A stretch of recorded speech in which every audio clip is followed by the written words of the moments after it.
Hi, everyone, and welcome. My name is Mel Robertson. I'm the host of Dare to Dream Bigger. You're going to learn how to harness the power of creation, get clear about your desires, and bring your biggest dream into reality. I'm so excited to share with you the expert I have today.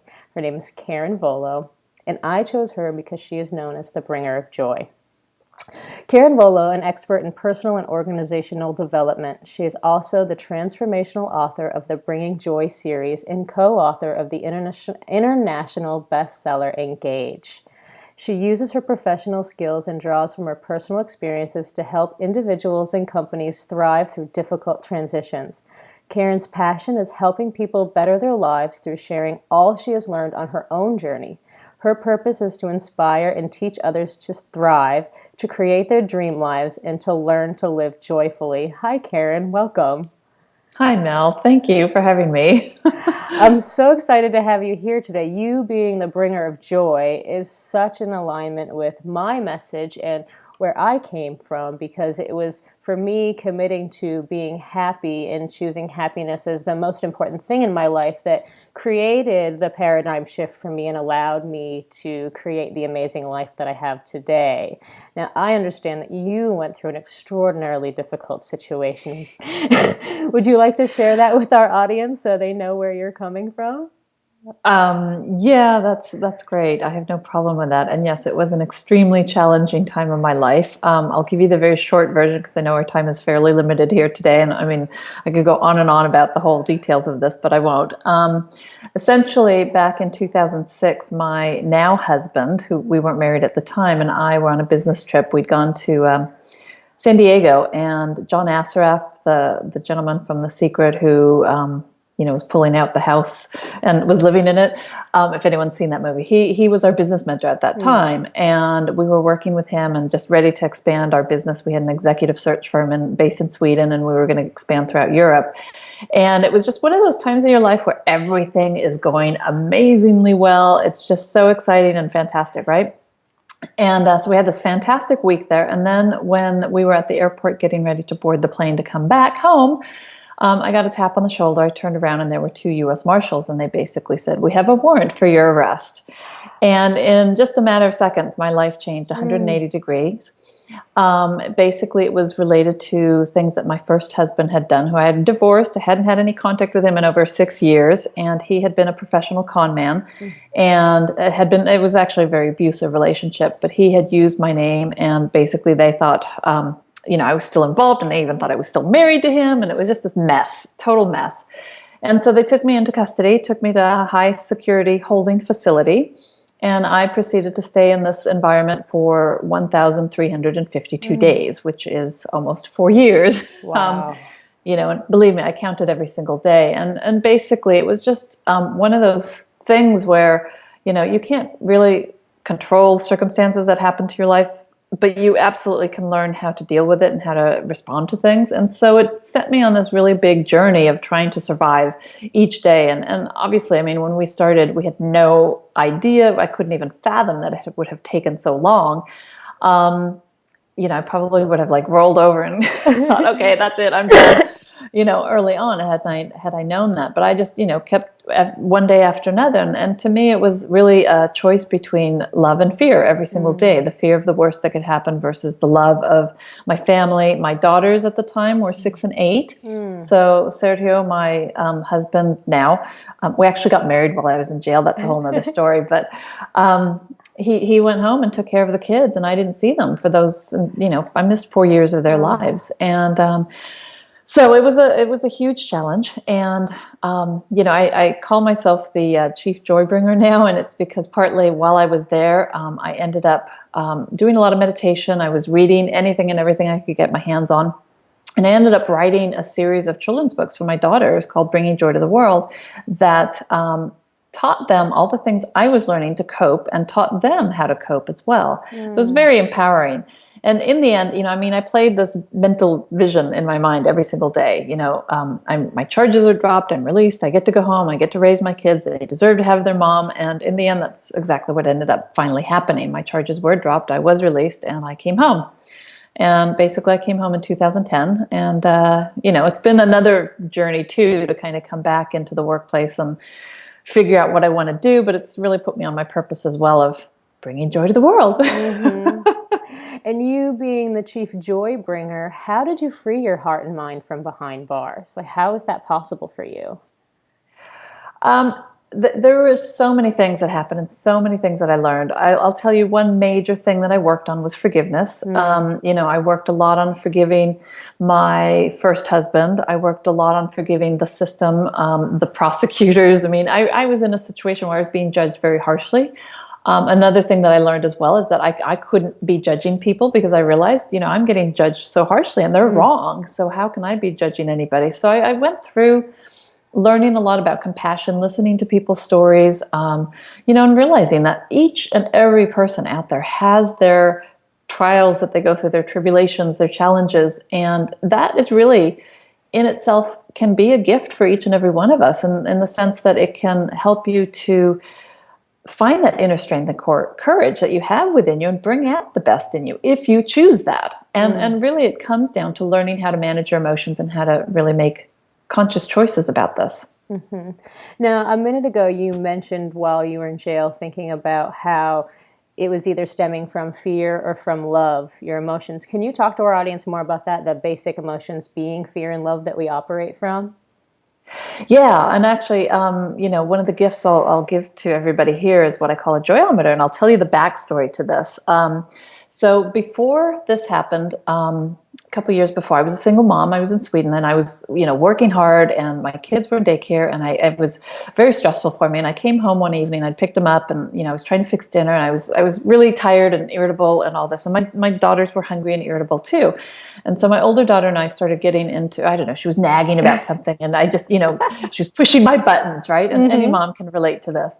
And all of a sudden, mean mommy comes out, and I just yelled at her, and I said, "Go to your room!" And I started banging the dishes around, and she was crying in her room. And my younger daughter, who was 4 at the time, she's watching me in the kitchen as I'm, sitting there banging dishes and trying to fix dinner, and going, "Oh, it's just too much, can't handle it," right?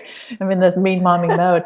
And she runs up to me and wraps her little arms around me and just looks at me with her big blue eyes and says, "Mommy, I love you so much." And I mean, just everything melted Oh, away, right? And I was right. just like, "Oh my God, I'm so lucky. I have these girls. Why am I yelling at them?"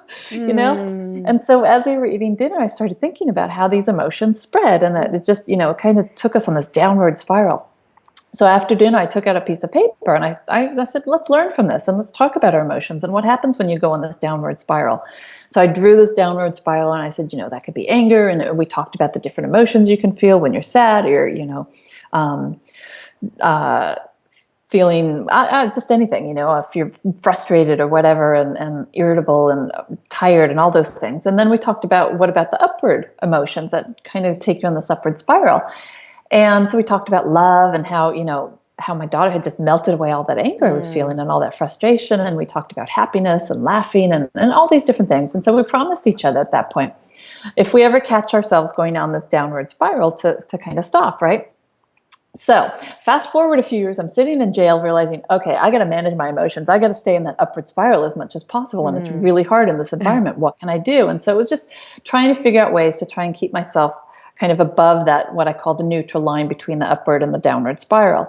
So then while I was there, I ended up creating this whole tool. And those downward emotions that take you on or the emotions on this downward spiral really all come from fear. So we Mm-hmm. have two basic emotions that all or we have lots of emotions, but the two basic emotions we have are fear and love.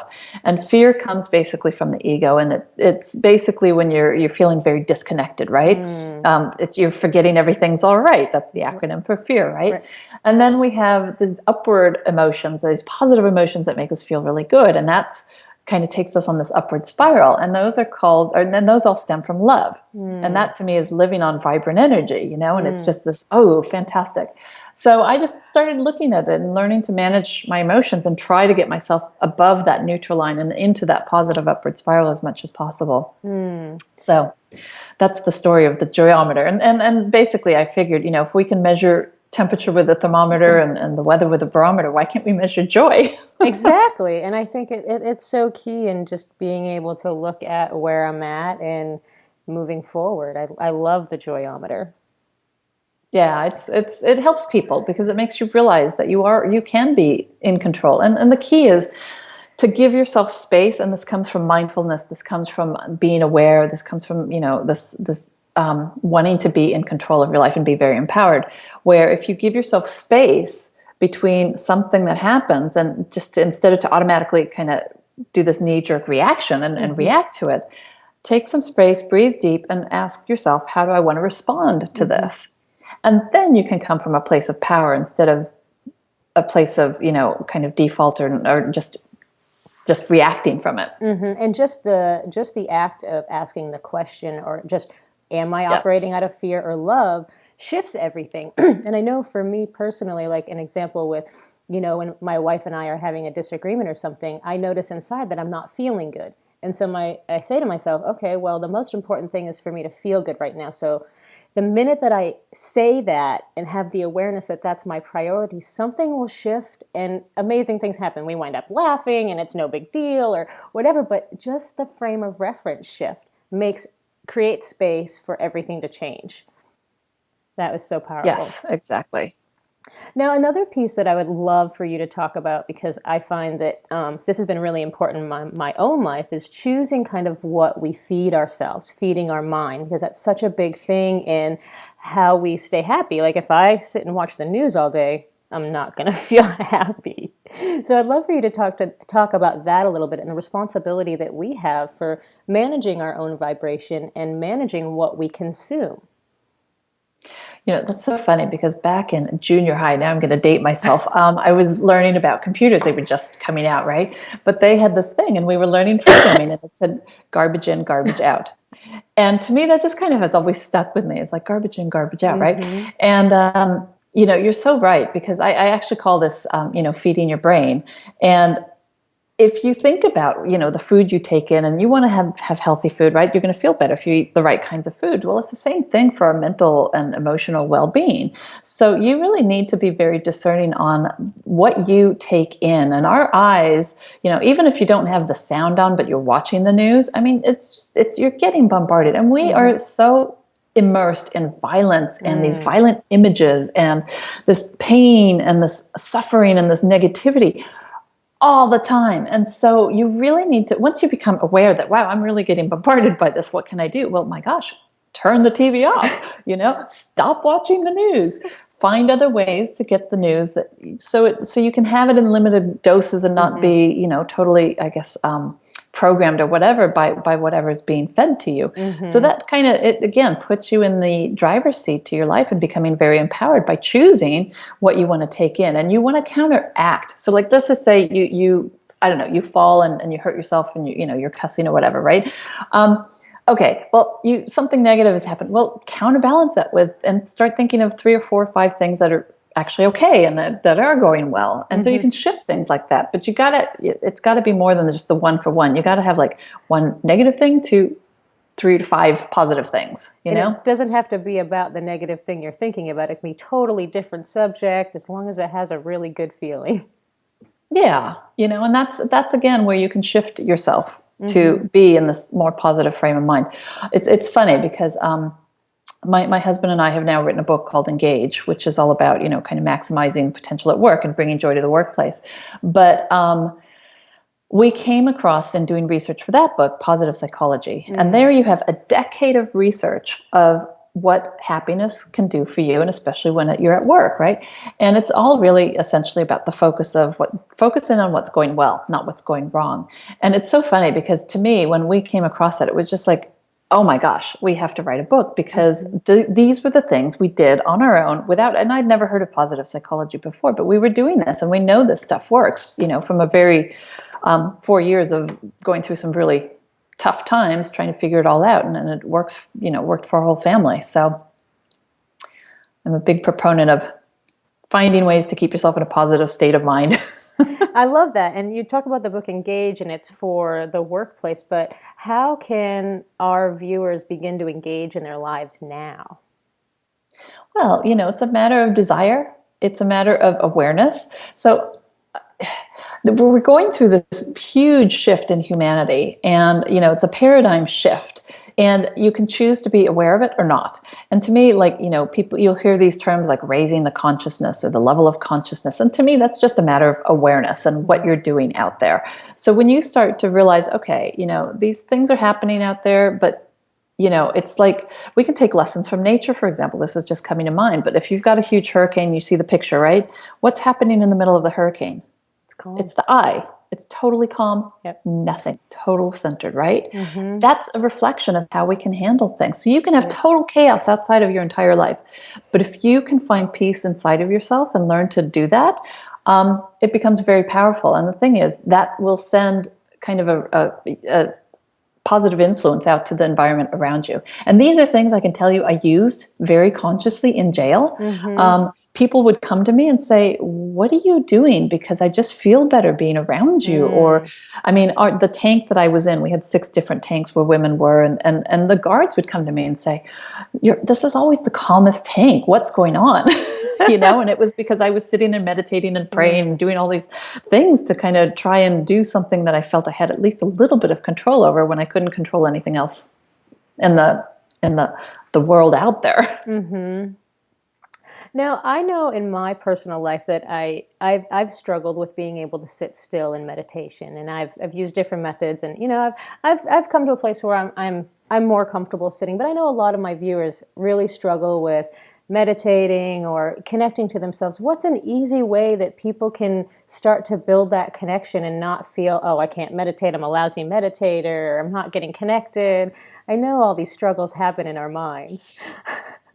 Easiest way, and let me just say, people think meditation is sitting and going and it's not. Okay, there's millions of ways you can meditate, and if someone can't sit still, by golly, turn your electric stuff off, leave your phone at home, and go out for a walk in nature. Yes. That is the easiest way. Just connect to nature. Yeah. When it comes to actually, if you do want to try and sit down and do the Om type of meditation, I definitely recommend going through a guided meditation first. And, you can just Google it or whatever, find all sorts of guided meditations out there that will help you, because that will help it takes your mind on a journey. I do a lot of guided meditations as well. And it just helps people to kind of go through on this path where you don't have to worry about what you're thinking about. But the key is just take 10 or 15 minutes every day and connect somehow. And if you do that, it's like exercising a muscle, and you'll get better and better at it, and you'll be able to manage it better and feel that connection. And that's when you can have the conversation. In these Bringing Joy books that I've written, I have one called Bringing Joy to Connecting. It's all about prayer and meditation. Well, prayer, a lot of people do prayer, and it's like talking, give me, or whatever. Please help me with this, please help me with this. But meditation is where you actually allow it to get the answers, because if you're talking all the time, you're not going to hear the answers, right? But then it also, just the stillness of the mind, and even if it doesn't come through while you're meditating, it opens up your intuitive connection to be able to receive guidance from your, whatever you want to call it, God, source, higher being, whatever, whatever works for you, insert that word. And those are things that we all have the ability to tap into, but we're often not trained to do that, or we don't learn that, or we forget about it. So it's a muscle. It's like training. And then after practicing building that muscle, you start to see the evidence in your life in different situations where a stressful situation that would normally knock you out of alignment, you are the eye of the storm. And you're like, whoa, that's totally changed, and I can handle that now. Just from just a little practice, the major shifts that happen. Yeah, definitely. So I wanted to come back to joy a little bit more and talk about how finding your joy correlates to manifesting the life of your dreams. Again, it comes down to making these conscious decisions that you want to live a joyful life. I've started this joy movement where, I want people to be out there and feeding their brain this inspiration and positive information. And one of the simplest things, if you just practice random acts of kindness, gosh, that's so powerful. Go and, I don't know, whatever the case might be, pay for someone's coffee and let them come later on, or, you see someone who's maybe begging on the streets and give them a loaf of bread. Whatever the case might be, but just do things that make other people feel good, will take you out of your own misery and make you realize that, oh gosh, I can feel better by helping somebody else. That's really one of the fastest ways to get yourself out of a funk. and to really live a joyful life. I mean, yeah, you can have chaos. This is the human life. We're all on that journey. We're all going to have, what happening to us off and on. But if you look at it and lift yourself up and just kind of realize that there's a gift in this for me somewhere, and look for the lesson versus, and this is again switching from this victor or victim mentality. Oh my gosh, why is this happening to me? What did I do to deserve this? Why is life like this for me? And shift to being a victor and say, okay, well, there must be some sort of lesson here for me. Let me find out what that is.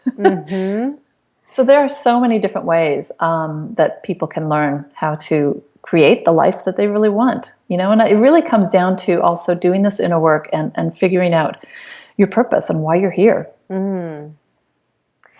So another thing that I would like to talk about more on this line is if we're ready to change our lives and we're ready to make changes, what is the most important key in changing how we perceive the world and learning that we do have the power to create all of our dreams? I come back to just, it needs to be a desire inside of you. Okay. Majority of the people live their lives by default. So they're reacting to things. They're, not really thinking through. They are thinking, they've got this victim mentality that they're wearing. And one of the hardest things to do is to realize that every single thing that happens in your life, on some level, you have attracted into your life for some reason, some purpose. That's really hard to swallow the first time you realize when you think of all the shit you've created, pardon my language, in your life, okay? Right? Just imagine me sitting in a jail cell going, oh my God, what have I done? Right? But you got to look for the lessons there, because on a soul level, I think we sometimes do create these things, these challenges, whether it's disease or whether it's people passing in your life or whatever the case might be. And I think the key is to realize that everything that we have in our life is there on some level to serve us, and to figure that one out. And once you do, you stop being the victim and you start becoming realizing that you have the ability to create the life that you want. And then it starts to get really fun, because then you become a co-creator of your life. And you understand, because you're working with source or whatever, and you're visualizing the things that you want to have, or you're dreaming about the things you want to have and setting these goals, and then just to watch, and the key to all of that, when you're starting to really work with creation and manifestation and all those things, is to not be attached to how. It's to allow it to happen. Because sometimes we get so hooked on that how, and you think it's supposed to be a certain way, and it could be a whole different way, and you just don't know it. But when you just kind of allow it to happen, man, magic starts to happen. It's amazing. It's really amazing. But people don't believe in this, or they want the proof. They're very scientific, analytical. They want that. And you sometimes have to start with little things, like parking spaces. I always tell people, start with parking spaces. You want to park someplace, set the intention before you're getting there. Imagine finding that perfect parking space. 99.9% of the time will always find an amazing parking space, because I order it on the way wherever I'm going. Right. And I have the belief that I'll have it. Exactly. Absolutely. And so then, you get the reinforcement with these little things. Like if you're going into a store to buy something and you don't know where it is, or you need to find the best one, just ask for help and, just set the intention. And you start to see the evidence with these little things, then it builds your belief in the power that you actually do have within yourself. Another thing that I wanted to talk about when we were going back to the responsibility piece, and this is something that I've struggled with in my own life, and when we actually begin to accept 100% responsibility for the lives that we've created, there seems to be a fine line between where we're accepting responsibility and beating ourselves up and being mad at ourselves for the mess that we've created. And how did you... Yes, I know. And how did you deal with that and overcome that and not beat yourself up and actually move forward? The day you accept that you're responsible for your life 100% is the day you stop living by default. So everything you've done before that day, you didn't know. You didn't know any better. So forgive yourself. Let it go. Okay, yeah, you created some horrible things you really wish you hadn't had to have gone through, but that's okay, just accept it and move on, and know that those things made you stronger, made you better, made you learn. You learned so much from that. You wouldn't be who you are today if you hadn't gone through everything you've gone through. So from this day forward, now that you accept 100% of responsibility, now you're no longer creating by default. So then you can start really realizing that going forward, I can create and do what I want to do. And sometimes you're going to slip. You forget these things. You Right. have to retrain and remind yourself all the time. I mean, it happens to all of us. So it's just a matter of dealing with acceptance, compassion, and forgiveness for ourselves, Mm-hmm. especially. Yeah, absolutely. Karin, it's been such a wonderful interview having you on my summit. And I understand that you have a free gift you want to offer to our audience. Would you like to tell them about it? Yeah. Basically, we'll start with bringing joy to the world because that's, kind of where I started on my journey. And if you go to bringingjoytotheworld.com/joy movement, there you can get some gifts, and one of them is what I mentioned to you in the beginning of our interview with this Joyometer. So you can get that there. You'll get the first children's book, which is Bringing Joy to Love, and then also what I call a declaration of intent, and it'll just help you to kind of be setting the intention of things that you want to have in your life. And if you write it down on a piece of paper and just tell the universe this is what I want, and it's a great tool. So it's just some really simple tools that can help bring you some more joy in your life. And then you'll also see an interview there that I had done with Bob Doyle also, which is a great interview. So, I mean, it's just a way to start bringing joy and to basically, help have all of the people that sign up for this become ambassadors of spreading joy out in the world. And let's just, spread this out there and make it happen. Yeah, let's make the world a happier place. Thanks so much, Exactly. Karin. Would you like to share any parting words of wisdom with our audience before we go? I just want people to know that there's so much potential in each and every one of us, and all of us have the special gifts and talents that we're here to bring into the world. And when you do this inner work, take the time, get off that nonstop overwhelm, doing all the time, because we're not human doings, we're human beings. And so you got to Yes. take some moments and take that quiet time to just be and really realize who you are, and just bring those gifts out into the world, because we all need to experience whatever you have to offer. Thank you so much, Karin. It's been a pleasure. I dare you all to dream bigger. Take care.